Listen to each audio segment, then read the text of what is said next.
જય હિન્દ। સંસ્કારી નગરી વડોદરાને લાજવતી એક ઘટના સામે આવી છે।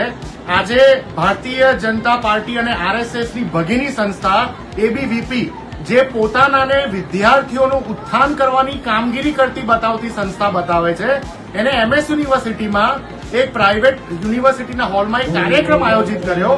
એ કાર્યક્રમનું નામ હતું સંસ્કાર, અને સંસ્કારના કાર્યક્રમમાં સંસ્કારી નગરી વડોદરા શહેરમાં જ્યારે એક યુવતી ભગવા કલરની સાડી પહેરીને અભદ્ર ગીત ઉપર અભદ્ર નાચ કરે છે અને આ એબીવીપીના કાર્યકર્તાઓ તાળીઓથી એને ગજવી લે છે, આ ખૂબ જ શરમજનક ઘટના કહેવાય।